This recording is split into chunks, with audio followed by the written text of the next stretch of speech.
Jai Sriman Narayan. Jai Sriman Narayan. Jai Sriman Narayan.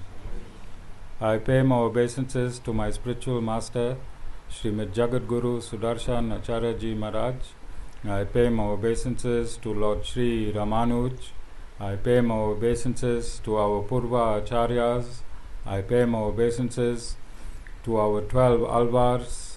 I pay my obeisances to Mother Lakshmi, and I pay my obeisances to Lord Sriman Narayan.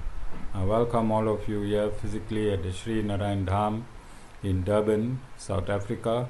I welcome those that's watching this discourse locally, nationally, and internationally. And I welcome in advance those that's going to be watching this discourse when it is posted on YouTube and the various groups from around the world subsequently. We continue on our topic, the Guru-disciple relationship, and infusing in this topic, I want to bring around work that the Sri Narayan Dham is doing in all its aspects to bring social cohesion into existence. So you would have noted and seen that I've been in a whole series of meetings for the past month, criss-crossing from the Christian faith to the Hindu faith to interfaith to the Islamic faith, and rounding up a rally and a march that's going to take place in Chatsworth next week Sunday at 1:30.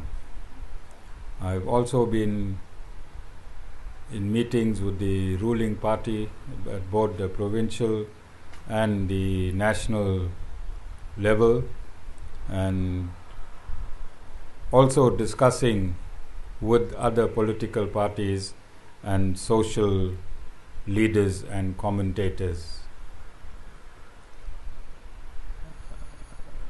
I met with the rabbi on Friday and we had an hour-long meeting. All of my efforts invested for humanity. So I've just realized that I'm also not well. From my hip down, my body freezes and it's in constant pain. And I was informed by Hemita that my arteries are clogging, so there's no blood, and that is why my thighs and my legs get frozen. And right at the bottom of my feet, it gets very, very hard and painful. So I've been having massages from Vasan over this 5 or 6 weeks. I think tomorrow I'm going to visit the doctor, because gurus don't heal themselves. You've noticed my Guruji, although he healed people from all corners of this planet, for the last 7 years he had a tumor and he was eating and defecating through tubes, because gurus do not heal themselves or their own families. So I will be seeing the doctor because I'm in the midst of concluding my mission, and I want to see my mission concluded whilst I'm still alive. The doctor will inform me, but I'm not going to go under the knife. I do not believe in surgeries, injections. I'm just going to get a view from the doctor, and then I'll try to treat myself through.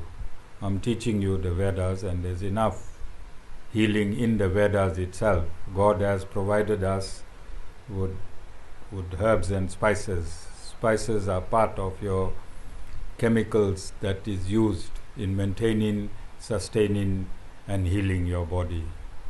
You think it's for taste. I can break down every spice and show you which part of your body it is helpful for. So at this point, because it is so often queried why the Guru is getting involved in social activities, political activities, community activities, instead of just sitting in the ashram and touching people's heads, it is necessary to delve into scientific injunctions from the Vedas. So I'm sure all of you heard of the sound Om. Om.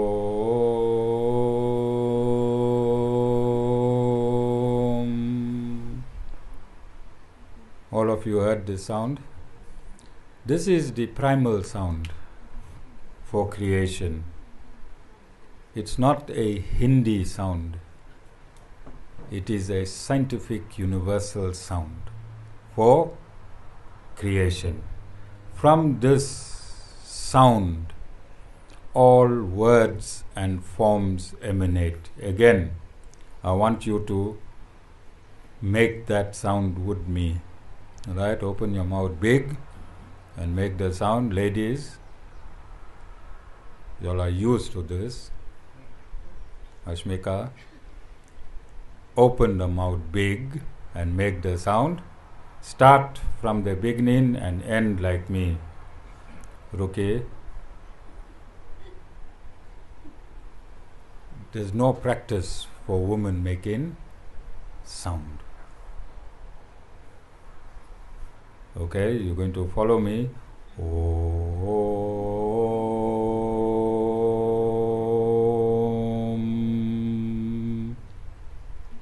You did that? Again. Om.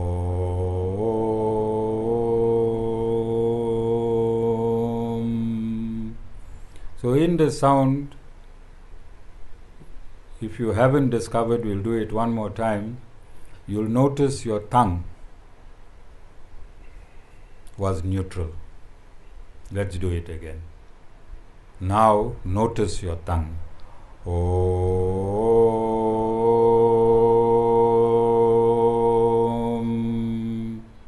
Do you need a tongue to make the sound?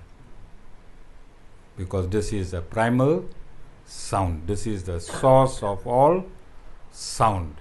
Then the reason you have a tongue is now to create other sounds from this sourced sound. I want you to listen to me very carefully. Tongue is not to taste your alcohol, your cigarettes, your chicken, where's Avir? Your whiskey. Tongue is for creating sounds. Because when you make your Om, you see the tongue has no function. Tongue has no function. Yes or no? Who's the proof?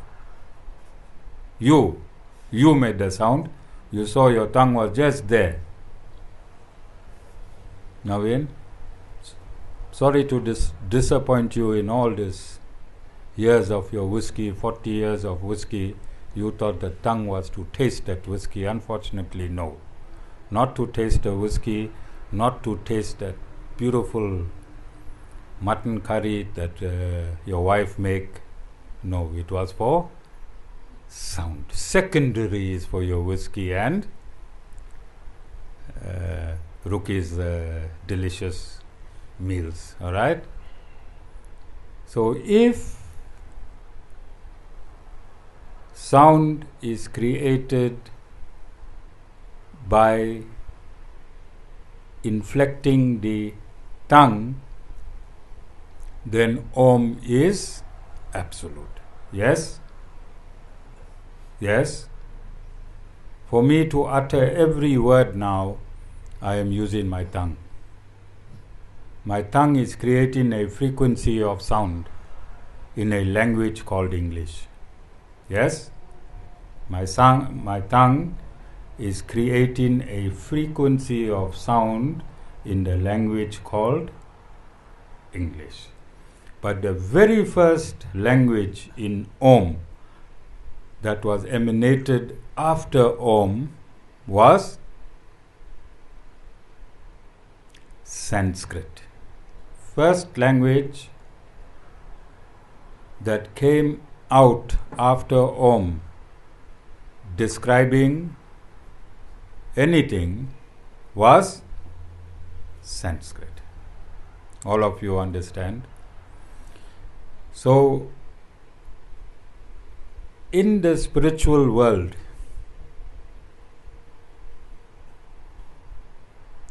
do you think your spiritual body has a tongue?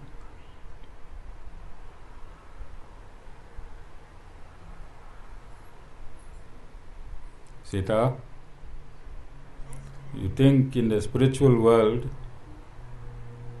your spiritual body needs a material tongue to inflect sound? Well, you're saying two things, one after another. It has to have, but I don't think so. Second one. Okay, are you understanding? Because I want people to understand this part, why the Guru is involved in every aspect of social life. I want you to understand this.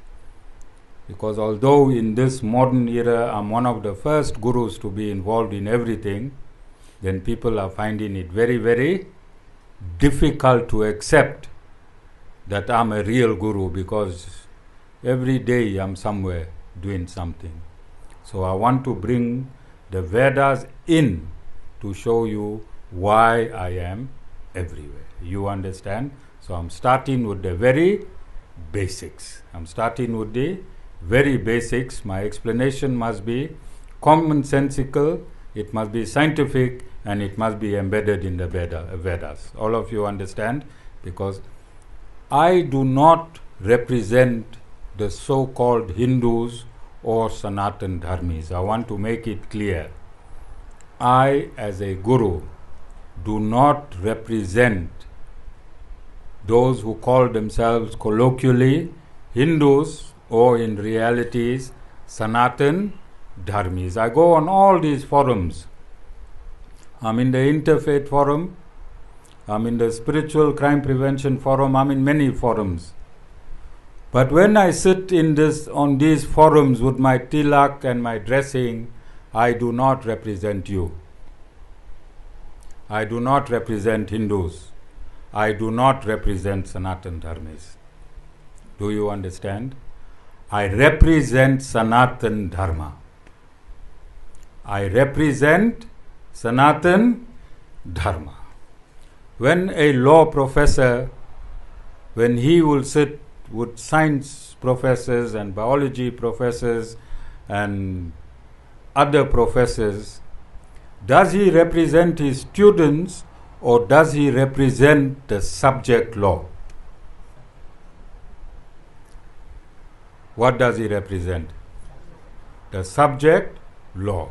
So similarly, I represent the subject Sanatan Dharma and not those who purport themselves to be followers of Sanatan Dharma. All of you understand?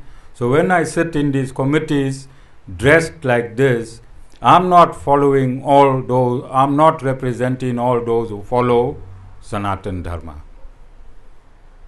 A bit difficult, but you need to understand this. When I sit in all these committees, I'm not representing you. You did not give me mandate to represent you on these forums. Did you do that? Did those in South Africa who called themselves Hindus or who's practicing Sanatan Dharma, did they give me mandate to say, Acharya ji, go sit on that committee and represent us? No, not even my own devotees. You all did not give me mandate to go sit in these committees and represent you. I represent the subject, Sanatana Dharma. I represent the Vedas. I am a personification of the Vedas. Like the professor of law is a personification of law. Professor of mathematics is a personification of maths.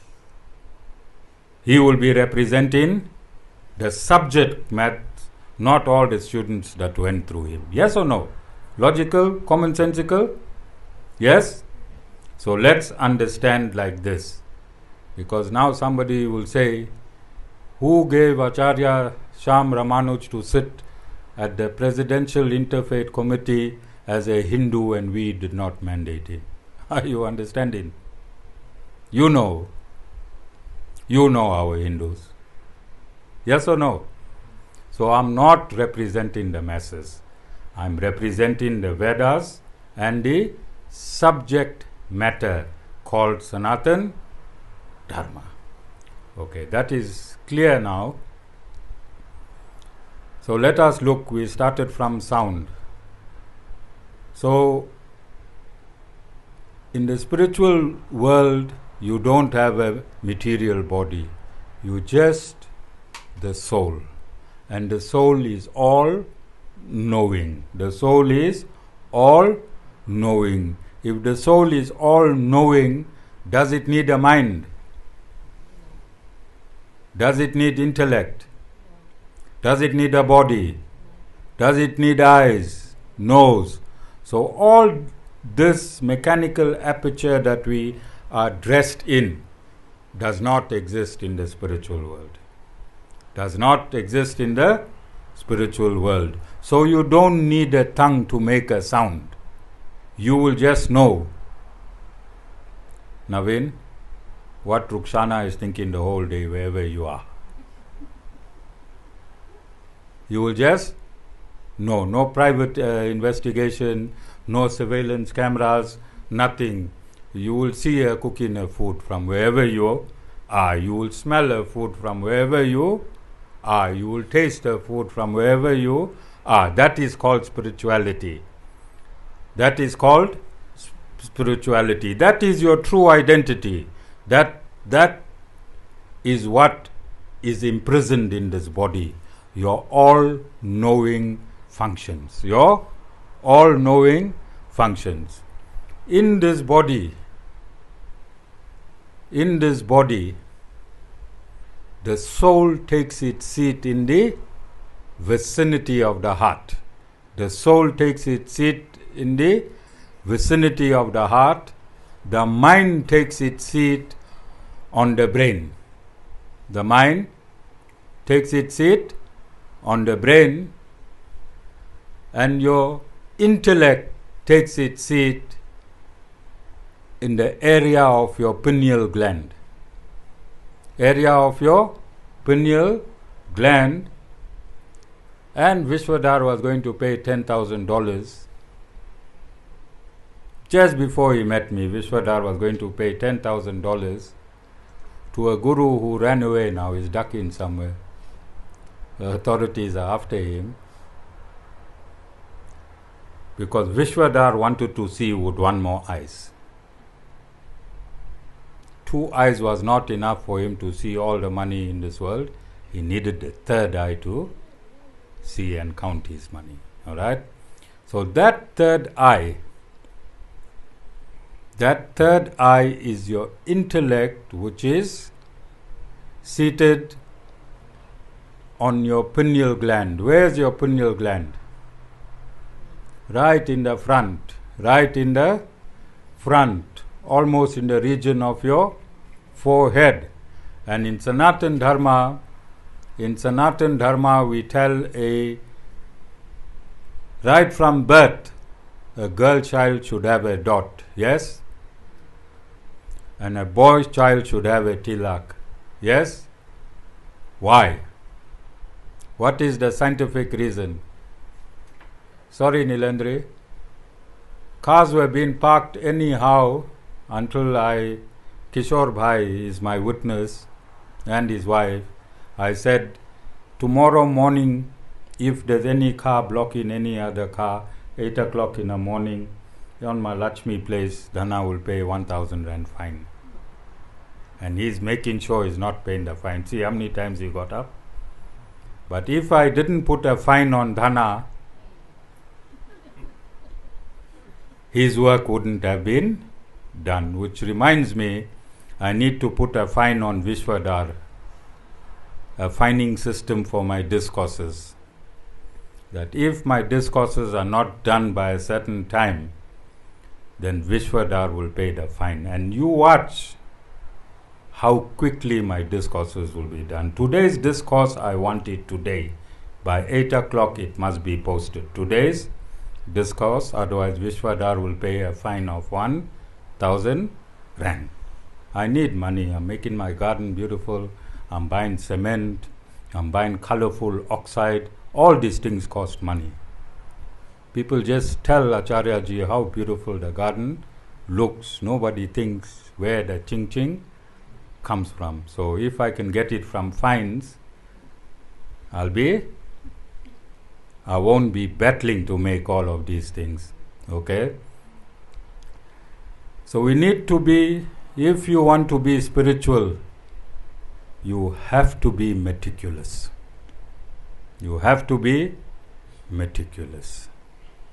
If you want to be spiritual, there's a discipline and there's an order for spirituality. You can't be lazy in spirituality but efficient in your material life. Because God lives in your soul. Leave the guru one side. Where God lives? In your soul. When you run in for your material things, when you are aspiring to perform all your material things, you think the spreadsheet is not working. Yeah, so God created all the alphabets. Which 2 alphabets He'll use on your spreadsheet? M for material, G for God. You must always have more G's than M's on your spreadsheet. That is why God is absolute. Nobody, you can bluff your guru, you can bluff your wife, you can bluff your girlfriend, you can bluff your children, Tiveshni, you can bluff your guru and your mother and your father, Tiveshni. But you can't bluff Lord Narayan because He is seated within you. He is seated within you. And He sees how much effort you put towards Him and how much effort you put towards His material creation, which is temporary. He is permanent. Supreme Lord is permanent. If you make a relationship with somebody or some entity that is permanent, what will be the status of your relationship? Permanent. It's logic. If you make a relationship with something that is temporary, what will be the status of your relationship? Temporary. Logic? So you need to see, can the temporary give you permanent? But can the permanence give you temporary? So why not make a relationship with the permanent entity who can still give you your temporary things? Then make a relationship with a temporary entity that can't give you anything permanent. Are you understanding? Is it logical, commonsensical, scientific? Makes sense? This is why gurus guide you to take your focus out of everything that is temporary and focus it on an entity that is permanent, because the permanent entity is the owner of all the temporary entities. Who's the owner of your car? Lord Narayan. He created the metal, He created the tires, He created all the components that man took and made a computer box. Everything in your car belongs to earth. There's nothing in your car that was not mined from the earth. Yes or no? And who does the earth belong to? But you will say, Vishwadhar will say, I worked, I starved myself, and I am rich, and the money is mine. So again, the money is made from where? Where? From the tree. Did you create the tree? Then the money is equivalent to the gold in the bank, yes? Did you make the gold? When you came, the gold was? Yeah. All right? Simple. I want you to understand like this. This is the substratum of Sanatana Dharma. When it is time for you to be born,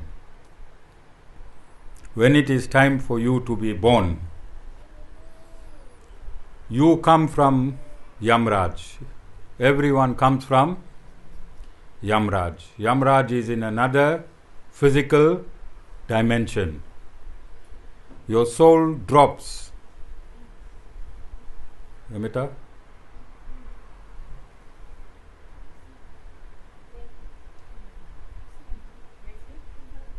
Nirali's karma. Nana is gone. Yeah, close the door. When your time is to take birth in a human body, I'm just using the human body, any body, but I'm using the human body. When your time is to take birth from the human body, you descend from Yamraj. You mix with the clouds, you mix with the rain, then you fall onto earth. You fall onto earth where there's rice and grains. Where you fall? Onto earth where there's rice and grains. Then that rice is cropped up, it goes through a whole process, it goes to a packet, and it comes here in Keys Avenue. Alright? Then Vasan went to Keys Avenue, I think 19 years ago, he bought a packet of rice. He ate that rice and Tiveshni entered his seminal fluid. Do you understand? It's perfect. The rice goes to the Father, wherever the Father is on this planet. The rice will go to the Father, or the grain will go to the Father. Vasan, which supermarket you bought your rice 19 years ago? You can see from Yamraj on to South Africa don't have rice fields, so Tiveshni landed somewhere in India. Then she was packed. Then she was sent on a ship. What rice it was that time was? Tastic. There was no tastic. Broken rice or mealy rice. Maybe back mealy rice. Huh? Must be mealy rice then. 18 years ago, Vasan. And then Tiveshni entered Vasan's seminal fluid. So both husband and wife give birth. Yes or no? Because Vasan gave birth to Tiveshni. Yes? Think, you all thinking? Into Nilandri, and then she was born from Nilandri. Did she come with any money? Vasan? Did she come with any land title deeds? What she came with? Was? Soon as you die, she'll say that aircon company is mine. What she'll say? She'll get lawyers to fight for your aircon company and your millions that you're busy accumulating. But what she came with? Nothing. I want you to understand that, because that is your true scientific nature. You are simply the soul. That aircon company that she is going to fight for belongs to the body. Belongs to the body. Let's again look. So when Tiveshni landed in the womb of her mother, for the first 4 or 5 days, it was just the soul. Yes? Just the soul. And then slowly this gross body started surrounding the soul like a piece of meat, size of a pea. Yes? All of you understand? She did not arrive with anything material. She came with a causal body, with the mind, with the intellect. Causal body, mind, intellect. And the gross body covered everything. And everything that belongs to anyone in this world today. Kishore, that van outside that you came in does not belong to your soul. It belongs to your gross body. It belongs to your gross body. Anything you identify with your gross body belongs to you in this material world. Your soul came with nothing, and when it's going to leave with nothing. These are temporary attachments that we use for our convenience today. Does everyone need a car? In this 21st century, does everyone need a car? Yes. We all need a car to move from place to place. But must we fixate on the car? It's only a temporary use of transportation from A to B. Similarly, how you not going to fixate on your car, you don't fixate on this body, Nirali. You came late because of the lipstick, powder, dressing up, making sure scarf was right. Huh? Don't fixate on this car, because this car is also temporary like that car that you came in. Yes or no? Yes or no? Because when you're going to go, you would have left a series of cars behind. My best car would have been my Ford 3-liter GLS. Okay, Vasan, I don't know which would be your favorite car. I can see you aiming for a Porsche. Alright? Are you understanding? You think it is necessary to understand that whatever this body desires and fights for is only temporary. All the fight you make in this world is for something that you didn't come with. It is from desire, and that something is temporary. So the Guru's job is to take your mind and tell you not to desire for those things that are temporary, desire that which is permanent. And the only permanent entity in this universe is the God principle and the Guru principle. Only thing permanent in this universe is the God principle and the Guru principle, because the Guru principle is born with this creation. All of you understand? Your only permanent relationship as long as you are in this material world is with the Guru. And you have the same Guru in all your lifetimes. There are many Gurus, each have their followers in all the lifetimes. Whoever is connected to me, you are connected to me for 155 trillion years. All of you understand? You understand, Kishore Bhai? Why you are constantly drawn to the ashram?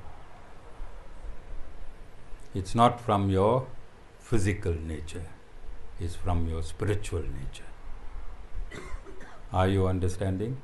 So all gurus have their own flocks. All bona fide gurus have their own flocks. That is why a bona fide guru will never fight over a devotee. If Sita goes away to another ashram now, I won't phone that ashram and tell them, hey, you took Sita away. You understand? Because each guru know who is devotees. Is it logical? Is it logical? Can every lifetime you go find another guru? What will happen to your soul? You'll get drunk without drinking. Yes? So sometimes we need to go to this depth because of the ignorance of society. The guru need to go to this depth and then come back to the mainstream. So my mainstream topic was today to show you that the Vedas is not required in the spiritual domain. Vedas are not required in the spiritual domain. Vedas are required in the material domain. So where the guru must teach you in the material domain. When Lord Brahma created this atmosphere, I read for you earlier this season, that he dispersed law and order into the atmosphere. Did I read that or not? Those of you that were here. Law and order was dispersed into the atmosphere so that we could entrap and download the knowledge from the atmosphere. All knowledge is in the atmosphere, isn't? You'll call it cloud. You'll store all your knowledge on cloud. God stored that knowledge there at creation. On cloud. Wasn't you don't want your things to get lost, where you save it? That's where the Vedas are saved all the time. Alright? So I just want to make this distinction that the Vedic knowledge that Lord Brahma stored in the atmosphere, two subjects from the many subjects. One subject is politics and the other subject is law and order. So it is a job of the guru to download this knowledge, yes? And give it to you where? If I give you this knowledge of law and order and politics here in this sitting today, will it achieve its objective?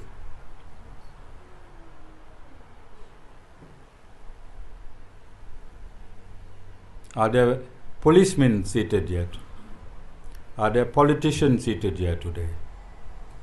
So if I have to discuss politics as per the Vedas, whom must I discuss it with?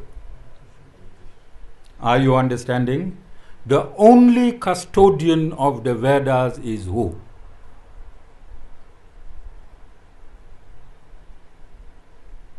Who is the only custodian of Vedic knowledge? Guru. We don't have a political guru. We don't have a law and order guru. We don't have a scientific guru. All the subject matters, everything that exists in this universe, all the subject matters are covered in the Vedas. All. Every subject matter is covered in the Vedas. Psychology, philosophy, everything is there in the Vedas. But do we have specialists of Vedic knowledge in each of these categories?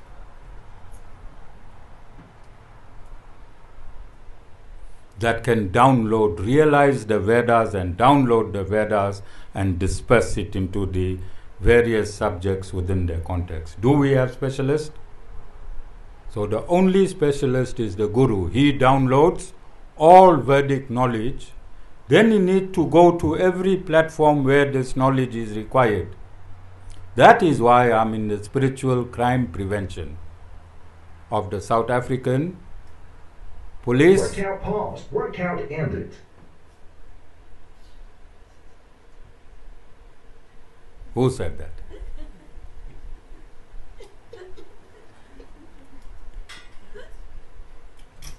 Hello? You'll understand what I'm saying? So for those that want to know why the Guru is everywhere, I'm giving you a scientific logical and verdict, injunction, reason why the Guru is everywhere, because we don't have different people that are specialized to download special subject matters and give it to humanity. All of you understand?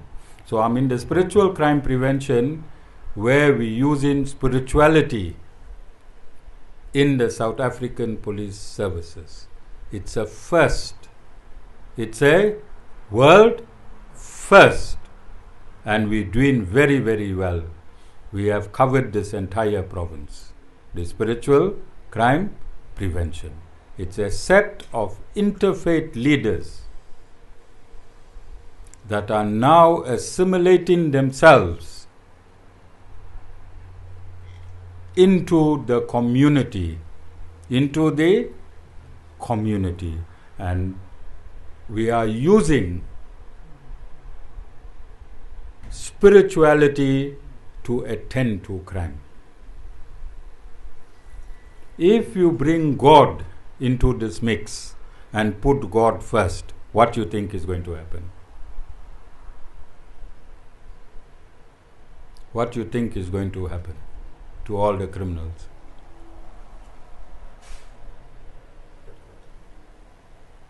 No, we want to reform the criminals. Spirituality is about reformation. And look at the irony. I want you to look at the irony. For 10 years, I incarcerated criminals. Yes, I was a policeman for 10 years. And I'm going to spend my last 10 years trying to stop incarceration. Because we're saying, as the spiritual crime prevention, we are saying, from the time a case is opened, we must be notified. The spiritual crime prevention must be notified. As your docket go through the various processes, we will follow up. Whatever crime you committed, we will monitor you. You paid bail, you went to Westville, you came out, you were waiting trial, we will monitor you. We will counsel you. We will come to your house. We will counsel your family. Because don't you think the family of somebody that has murdered someone, the family of the murderer, is the family not traumatized? So we will counsel the family of the perpetrator, and we will also counsel the family of the victim. Don't you think this is needed in society? And don't you think that person the perpetrator can change in between his arrest or her arrest and the trial? And don't you think that as a body that have teeth, one of us from the spiritual crime prevention can go and give evidence on behalf of the perpetrator? Don't you think? And if he is to be sentenced for 4 years and he is sentenced for 1 year and we redeem 3 years of his life, have we not helped his family? Have we not helped the prison? Have we not helped your tax for you not to pay that tax to feed him in prison for the next 3 years? Can you see the rollout and the benefits to society because of the intervention of the spiritual crime prevention unit? Can you see it? Eventually, what will happen in South Africa? If this unit embeds its feet, both feet, in the community, what do you think will be the crime situation in South Africa? Well, no country has zero crime. We have to be logical. But at least 70 or 80% of the crime can get eradicated. Yes or no? Can you see why the Guru is there? And this crime prevention has become a revolution. It's moving. I'm on various WhatsApp groups. Many great things are happening because of this intervention in SAPS. Imagine we penetrate all levels of society, like education, like law, science. If our interfaith gets involved in all levels of society, what is going to happen at these various levels in society? Once you inject it with spirituality, what will happen? Are you understanding?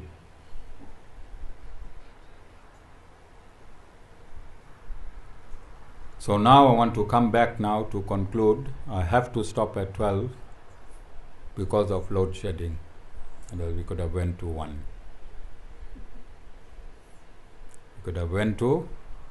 1. Next week, the march is at 1:30. I'm inviting all of you.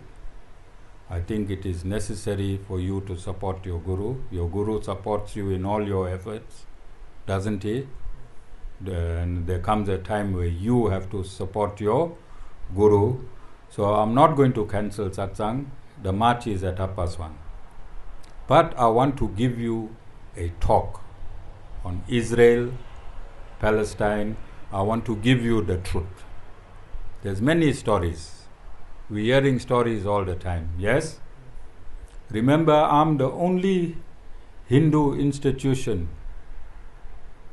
that started supporting Palestine before this Hamas attack on the 7th. Earlier this year, I was on a rally on the beachfront. I think Hemita has posted that video. You'll see me there. That's not from this recent, that's from earlier this year. So I'm supporting Palestine because it's the righteous thing to do, both in terms of material law and spiritual law. Material law and spiritual law. There's over 18 Arab countries. How many? And there's over 49 Islamic countries. Yes? From that 18 Arab countries, there's only 4 Arab countries that's supporting Israel. That's supporting Palestine. You know, from 18 Arab countries, only 4. And from the Islamic countries, 0. Do you know that? You know that. That's the truth. And I found quite a few Hindu organizations. They said, Acharya-ji, anywhere else I'll support you, but we don't want to be in a rally or a march where it only says Free Palestine. We don't want to be on a Free Palestine march. Do you understand? So Muslim countries, 47, none of them is supporting. Saudi Arabia, where Prophet Muhammad was born. Yes, was he born there? Yes. They are supporting Israel.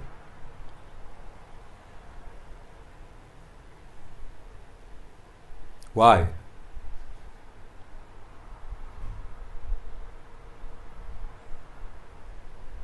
Because they got a political gun on their head. They got a political gun on their head. Everything has to do with politics. And if this is going to go on, what's going to happen to the women and children in Palestine?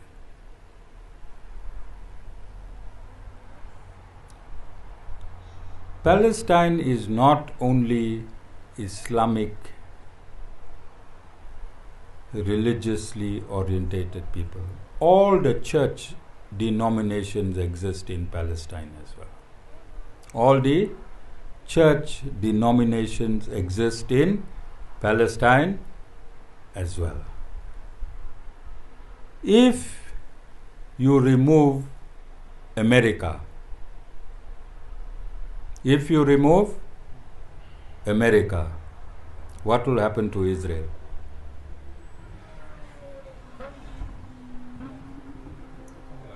Israel will collapse. You understand?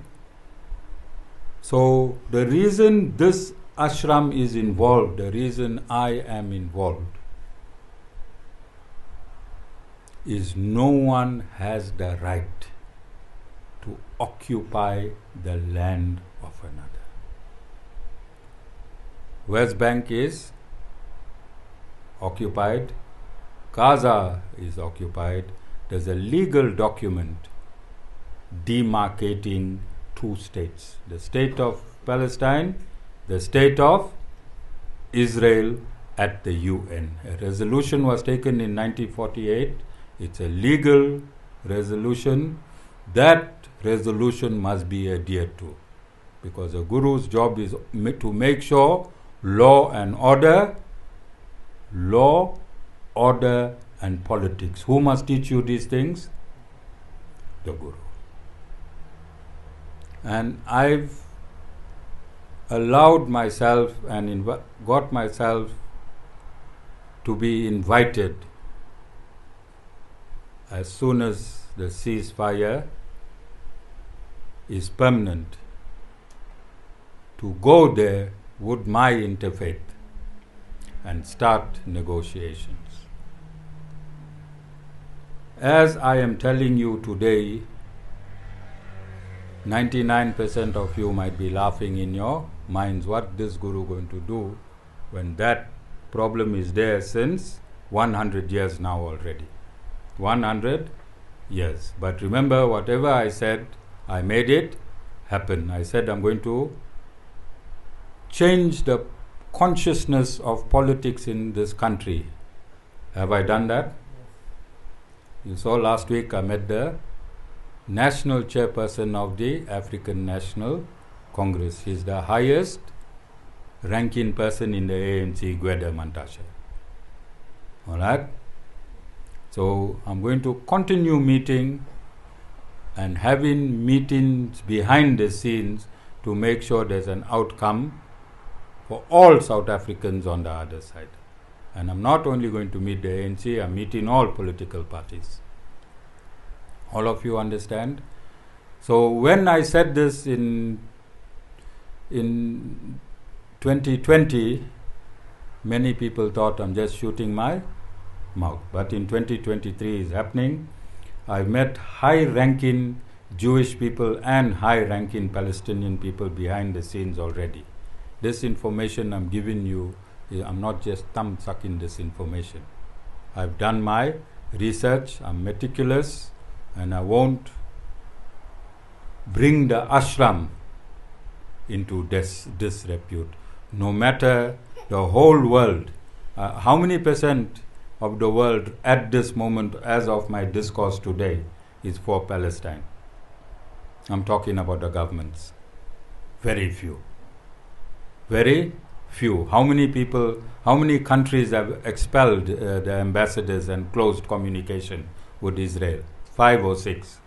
At this point I'm saying this, not when it becomes a populist movement later, but the citizens around the world, even though the governments have a different view, the citizens of the world are unanimously from every hemisphere crying out to free Palestine. Yes or no? Have you witnessed it on your TV? Millions in both in America, London, the citizens, because the citizen does not know, the citizens do not know the shenanigans of the government. The citizens do not know the shenanigans of the government. If somebody made a deal with Israel, has made a deal with Biden. Remove Biden, Israel will collapse. The UK, whatever America does, it is known for the past 40, 50 years, the UK just endorse it. Yes or no? Yes. So the UK just endorses what America does, and America is the divider. Americans have created havoc. They have murdered children, and I want you to understand with me, they created the word jihad. The word jihad, what it means? What do you associate jihad with? What? Terrorism. Yes or no? The Americans took this word out of the Quran and they twisted and turned it. The CIA of America took this word and made this word famous in the Western world. Do you know that? Do you know this word jihad? This word jihad in the Quran means kill your inner enemies. Am I not teaching you? Diwali, kill your inner enemies. I'm not teaching you. Yes, jihad means to kill your hatred, kill your desire, kill your jealousy. Is it a bad word? But what the Americans did, they took it and they twisted it and they said, must kill your external enemies. Do you understand? It was done by the Americans. The Americans, the biggest terrorist of the world are the Americans. They go into any country, they terrorize anyone. They do not adhere to UN resolutions. The United Nations is just a puppet body. It's there for nothing. Yes or no? Saddam Hussein, he was sentenced to death for what? Anyone who takes on America gets sentenced to death. You understand? So when these Arab leaders took on America, they went and destroyed not only the Arab leaders, they destroyed the whole country. They caused chaos. Partition. They partitioned India and Pakistan, not the Americans, the British. The British is also responsible for the partitioning of Israel and Palestine. Because when you partition two were in fact parties, where will they concentrate? The parties. Where will the concentration be? On killing each other. And these colonizers, you do not concentrate on how they looted everything that you had. Yes or no? And this is why they create partitions all over. So somebody have to get up and come into this real world. They have created hatred and animosity against Islam. The Americans have done that. In the 80s, were there any hatred and animosity against Islam when the word jihad wasn't there? You live with Muslims. Don't you interact with Muslims every day? How different are they from you? No difference. But there is a perception that is created that Muslims are terrorists. Now Muslims cannot go and remove this label. You need someone from the outside like me to be bold and to go and get this label removed. Do you understand? I'm not condoning the 7th October attack by Hamas. I am condemning it with the contempt it deserves. But that is only a symptom. Do you know who created Hamas? Who? You know Hamas to be a Palestinian terrorist group. That's what you know, isn't it? Do you know who created Hamas? Do you know who funded Hamas? Israel and America created and funded Hamas to attack the Palestinian Liberation PLO. You all remember the PLO? Hamas was created to dismantle the PLO. Who created Osama bin Laden? Who created Osama bin Laden? America. Who is responsible for the World Trade Center to be attacked? Who? America. They created the demon. Then the demon came back and bit them. Similarly, they created Hamas. Hamas came back and bit them. You understand? Hamas is a creation of Israel and not Palestine. So we need to go out. We live in a world of social media. How long can the citizens of the world stay in a lie? How long can the citizens of the world stay in a lie? Aren't we connected globally? Are we not living in a global village now? Whatever happens in Israel, is it not affecting our pockets here today in South Africa? Somebody need to get up, don't you think? And put all these that was wrong, put it right. Don't you think? You think I have the support of the world when I'm making all these declarations and statements? I'm not worried about the governments. I'm talking about the citizenry of the world. Which human citizen in the world today can stand the killing, brutal killing of Palestinian women and children? What is the idea to kill women and children? Logical idea. What would be the logical idea to kill women and children of your enemies? What it does? How does it benefit Israel if women and children are killed? You decrease in the population, and the woman is the incubator of the population. Yes or no? So if you target women and you kill Palestinian women, you are decreasing the population, aren't you? And if you kill the children, you also decrease in the population because they won't grow up to be adults, to be citizens of the state. Can you see the ideology of this merciless and this senseless killing of women and children?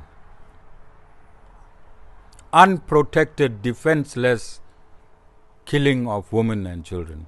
And you think we must, as citizens, just stick around and watch this? I'm asking you. And this is why I'm saying everyone who is present here today and those that are not present that's going to listen to this discourse, next week at 1:30, it should be your duty to do something for God, because by you making this awareness, are you not helping God clean up society? Don't worry how small we are. We don't have 20,000 people. However amount you are, dressed in your kurtas, dressed as Hindus, when we make that march next week Sunday, are you not saving a child? Are you not saving a child? Are you not saving a woman? Are you understanding? So please, I want everyone to attend satsang next week Sunday. I'm going to continue why we're going to be there and what is the purpose of being on this march.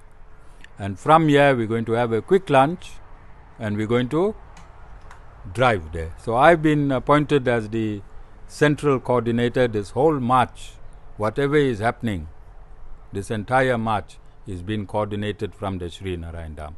Can you see the beauty of this? I'm seated with 4 Maulanas and 2 other Muslims on the executive committee together with Jessica. But unfortunately, Mum has passed away. And I think we should observe a minute of silence.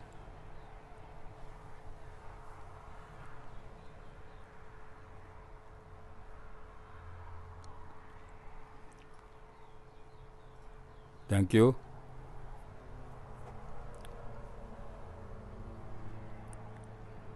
So Jessica herself has contacted me and informed me that she would not have been able to handle the funeral of her mum, because in any Indian family, at every funeral there's politics, yes or no? And you'll all know that Jessica was nominated by COPE to be the Premier of KZN. Can you see what a big politician she would have been if she didn't have a guru? So because she had a guru, she tells me that everything went well and the funeral was peaceful. Her mum was in the 80s, and anyone who's a disciple at this ashram, you all know the story I told you. Your parents and 3 generations back, 3 generations front, all get liberated just by you being a devotee at this ashram. Although her mum never put a foot in this ashram, because Jessica took initiation, then her mum falls in that category. All of you understand? So please attend satsang next week. It will be a normal satsang. We'll try and finish a little bit early. We'll have Professor Mocheka from the Presidential Interfaith Committee. I'm flying him down to be the keynote speaker. He'll come down on Saturday. We'll pick him up in the morning. He'll be here at satsang. Then from here, we'll all drive. Jump in our cars, Nirali. We'll all drive to Chatsworth. And I asked the organization to get me at least about 15 mics, battery mics, because my devotees know how to talk. Female devotees. You have open mandate to open your mouth on that day. All right? Are there any questions? Any questions? Come in your Hindu dress. Come in your Hindu dress, so we make an impact as a Hindu organization on this march. Last week I said I'm so disappointed that the citizens of India are not feeling the pain of Palestine, and I think I was told that the comments were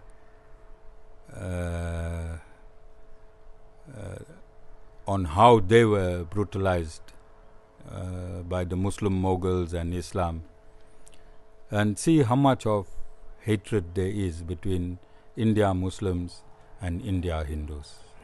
How much of hatred.